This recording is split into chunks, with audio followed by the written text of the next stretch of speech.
I said on that day that we will change the face of the Middle East.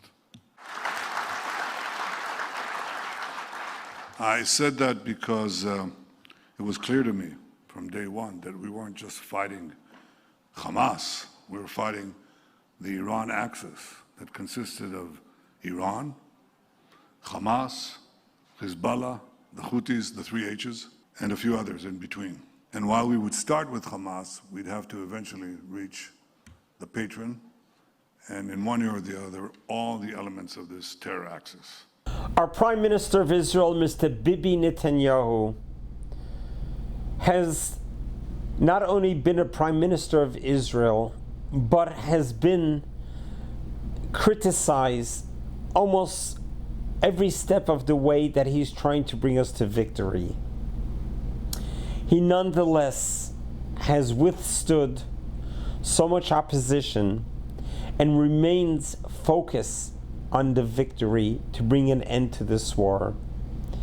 Even amidst the war, he still has time to be able to talk to guests, visitors to Israel, and to be able to share with us his innermost feelings of where the war is at, where he's at, what our goals are, and how we're going to get there. Who better can really share with us where Israel is and where it needs to be than our very own Prime Minister? Let's watch this talk. It's a very poignant talk. There are many pointers that he brings out. We'll discuss it afterwards. Let's watch it together, and kindly subscribe to this channel so a little bit of light will push away a lot of darkness. How many of you are visiting Israel for the first time? How many have been here before?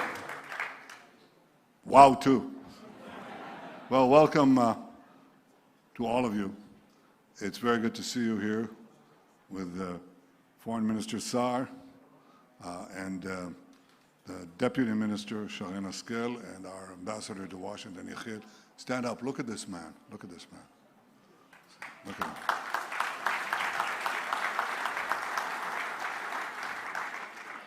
He, Yechiel, represents the greatest military comeback in recent history. On October 7th, we were attacked with no provocation by the Hamas monsters. They murdered 1,200 of our citizens. They burnt babies alive. They raped and then murdered women. They beheaded men. They took 250-some hostages, grandmothers, grandchildren, Holocaust survivors, to the dungeons of Gaza. I think a lot of people thought that we were on the ropes or perhaps flat on the ground, and we didn't have a chance of coming back. A day later, on October 8th, Hezbollah joined the fray. They started rocketing our cities. Again, no provocation. I said on that day that we will change the face of the Middle East. I said that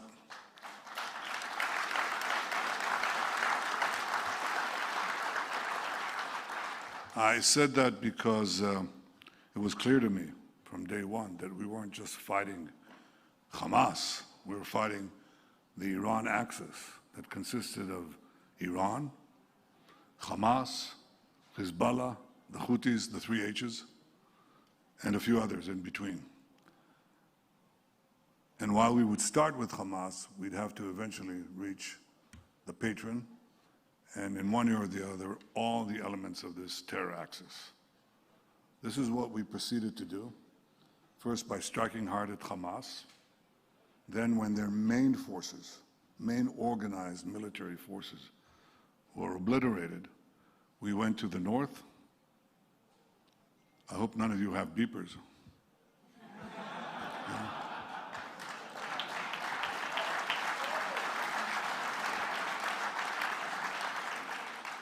And proceeded to take out Hassan Nasrallah of Hezbollah, who was in effect the axis of the axis. He actually held this axis together.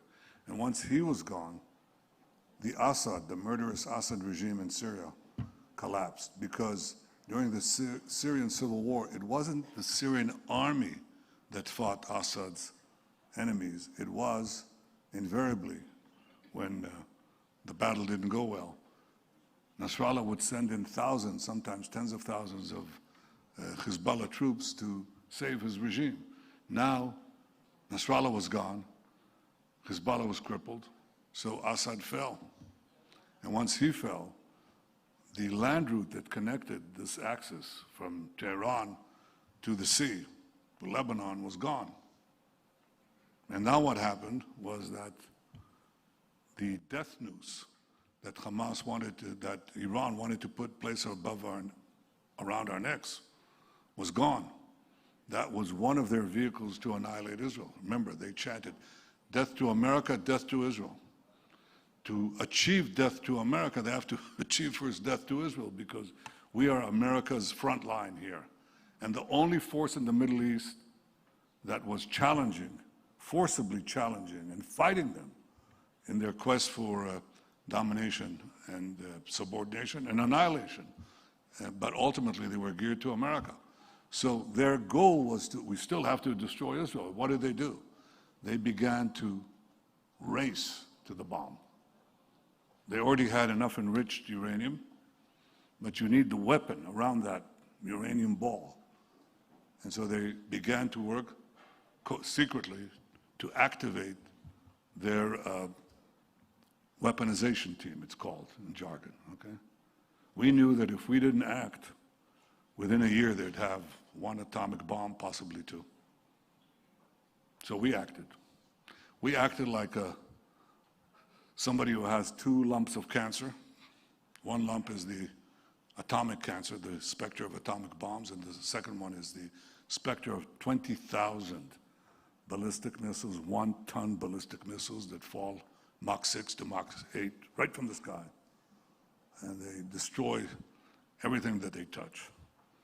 20,000 of those in a state the size of New Jersey, right? Bigger than Rhode Island, bigger than Rhode Island.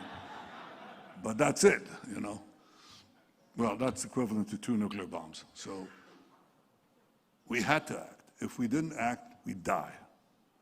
And with us die the whole story, the 3.5 millennia story of the Jewish people. And of course, if you do act, you know, it might come back. That's what happens with cancer. But if you don't act, you're not going to be here. So we acted with the just incredible help of President Trump and those brave pilots of the United States.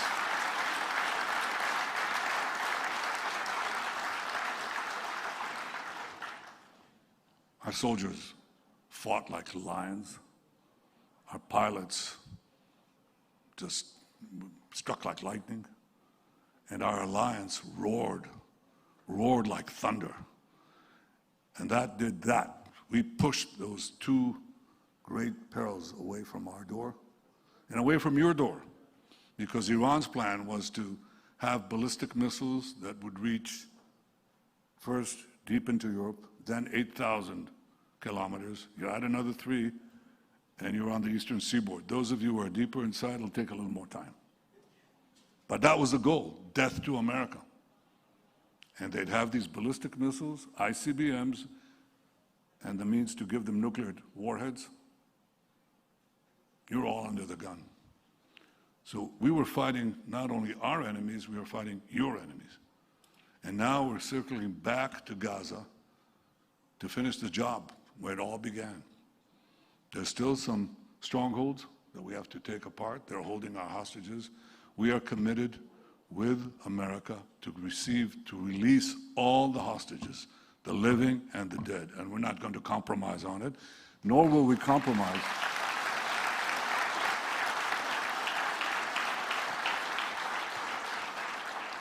Nor will we compromise on eliminating Hamas, because if Hamas is there, they'll regroup, they'll recover, they'll rearm, and as they vow, they'll do it over and over and over again. So this is where we are right now, on the verge of entering Gaza and defeating Hamas and liberating our hostages. This has not been easy, not for our brave soldiers, not for our brave Israeli public, but they withstood it no less effectively than the British people stood up in the Blitz. That's exactly what we had. But we also enjoyed the support of the United States. We enjoyed the support, and we enjoyed your support. You're the biggest delegation of legislators that have ever come to Israel, and I thank you for coming here to stand up with Israel.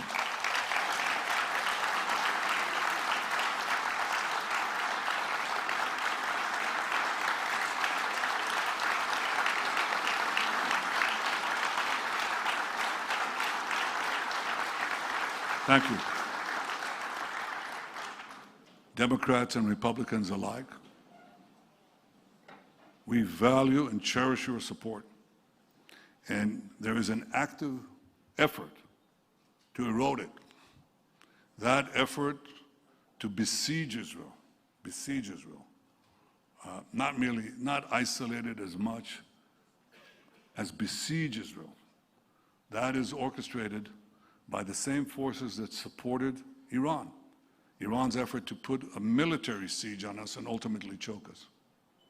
We were able to break loose from that siege, and we will have to do several things to break loose from this siege that is organized by a few states. One is China, and the other is Qatar. And they are organizing an attack on Israel legitimacy in the social media of the Western world and the United States. We will have to counter it, and we will counter it with our own efforts. I think that's rule number one. The second thing is something that they can do uniquely in Western Europe. Western Europe has large Islamist minorities. They're vocal. Many of them are politically motivated.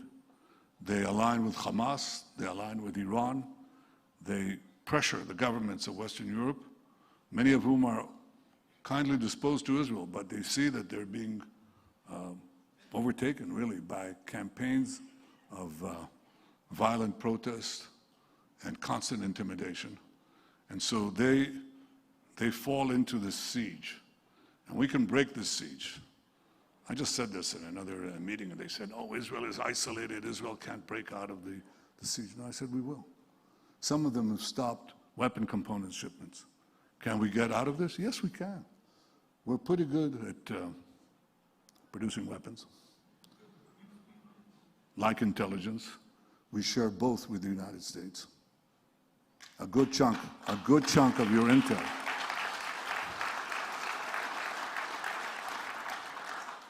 And our weapon systems, we share with the United States. We're tremendously appreciative of the bipartisan support in military matters to Israel in previous years and today as well. But do you have cell phones? You have cell phones here? No? You're holding a piece of Israel right there. You know that? I mean, a lot of the cell phones, the medicines, the foods, you eat cherry tomatoes? You know where that was made? I don't like cherry tomatoes, but it's an Israeli. What can I do? It's an Israeli product, as are so many other things. And I think this serves for the betterment of all mankind and womankind. I think that is Israel's unknown contribution. But we can make things, we can produce things. We cherish the fact that we have the constancy of American support despite the attempts to erode it. And we'll continue to work to make sure that that continues on both sides of the aisle. It's very important for us. But equally, we will eventually create the independence that we need so those in Western Europe who think they can deny us things will not succeed. We can break this siege, and we will. And the last thing that I want to say is that this is not a battle just for national interest, not just for our national interest and your national interest. Those theological thugs in Tehran who amassed the crowds, who took American hostages on the first few days of their tyranny, and who since chant death to America. They only see Israel as a roadblock on the way to subjugate you, subordinate you, and threaten you. And they see Israel as you. And if you look at what the Islamist radicals here and around the world say, they say that we are you, we're just a piece of you, and you are us. I disagree with everything they say except this. I think they're right. I think we're part of a common civilization with deep historic roots of common heritage. When I went to, I've spoken 4 times in the joint session of Congress, and I look at the far wall, and some of you, maybe all of you will end up there, you know. Do you really want to? Well, those of you who are crazy enough to want, I mean, anybody entering politics has got to be insane, but there are quite a few insane people here. So for those of you who go there, or next time you visit the Capitol, just look at what's on the other wall. I'm at the days, you know, the podium, and I look at the far wall, and what do they have? Moses. Moses.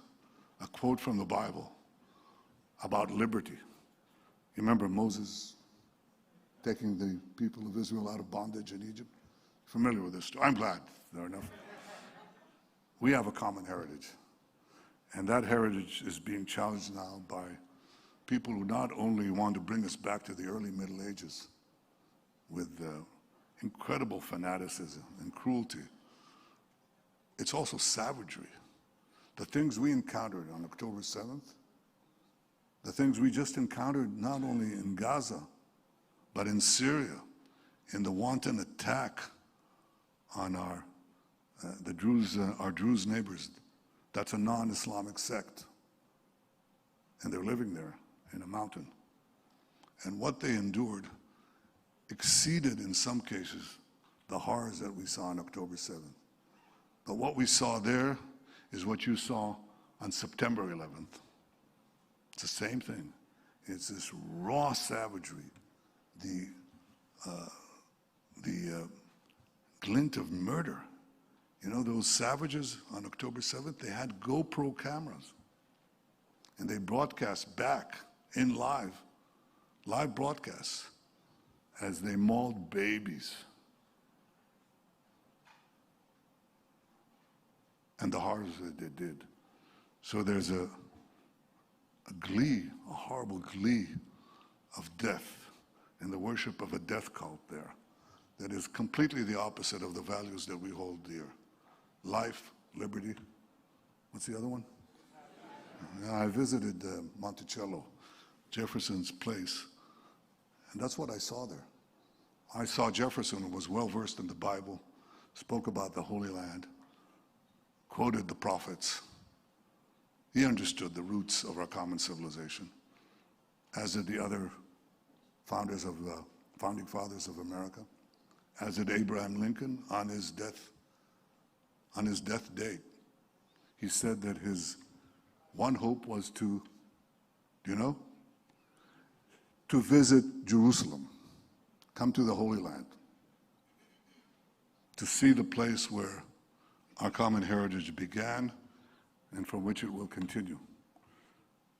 I'm glad you are here to visit Jerusalem, to see the place of our common heritage and where our common civilization, well defended by our great alliance, will continue. Thank you for coming to Jerusalem. Thank you, all of you. What a beautiful delegation, and what a great opportunity for them to have been able to listen to our Prime Minister. He hit on those very important points, which I think is important. The message for all of us, our takeaway is that it's not about Israel, it's not about Jews. It's about our democracy, our freedoms, our liberties that we fought so many thousands of years to finally get to, that they want to take away. The founding fathers of America founded America based on the concepts of that we deserve the land of the free. The concept of personal freedom, the concept of capitalism, and the concept of everyone being responsible for each other, and to be able to have the drive and the ability to grow yourself spiritually, financially, in all areas. That opportunity of total freedom is what America is all about, and that's what the Western civilization is all about. We have moved forward in life, versus they are stuck in the 7th century. And as long as they're still stuck in the 7th century, death is going to be their mandate. And this is what we are up against. So what happened on October 7, the tragedy, the horror, is an event that is a total wake-up call to all of us to realize how far we have gotten and where they are stuck. And unless we're able to unstuck them or eliminate them, we're going to have to fortify our borders and ourselves to protect ourselves. Have you realized how many missiles were hurled into Israel prior to October 7? On August 15, 2005, we evacuated Gaza. Every single Jew that was there was driven out. There's not one Israeli left, not one Jew left in Gaza. Ever since then, no Jew was allowed to go to Gaza. It was a very painful period. Former Prime Minister and General Ariel Sharon called it. Obviously, it was a huge mistake. It's the first time ever we gave away land of Israel. And the first time ever it came back to bite us, the worst ever. They had an opportunity to build a country with all the freedoms and the whole infrastructures any country would need. They were given billions of dollars from all over. But instead, they used it to turn Gaza into a base of terror. The tunnel structure, bigger than the New York subway system. One can't even imagine to live in a subterranean type of a life, all in preparation of October 7. So here they had an opportunity to become civilized and to move forward from the 7th century to the 21st century, and they squandered it away. But they kept on sending missiles prior to October 7, from 2005 until October 7, 2023. You're talking about thousands of missiles, starting with Katyusha rockets, and then they got more sophisticated. What other country in the world would have tolerated getting missiles from a neighbor just miles away and not respond? So obviously it wasn't an amicable or feasible solution. If you have a neighbor and your neighboring border enemy wants to annihilate you and kill you and burn your children and rape your wives and sisters, obviously there's nothing to talk about. The only radical change is going to be is when there is a de-radicalization of the society, of the culture, and we have to uproot the evil death cult philosophy and begin introducing the gift of life that God has given us, to love life more than death. When that happens, then there's a chance of bringing peace. Peace can either become through recognizing Israel's right to existence, or peace will come with Israel being as a rising lion as it has become, to fortify its borders and protect ourselves so this never happens again. Let's pray to God that we can see peace in Israel and peace throughout the world. God bless you. God loves you.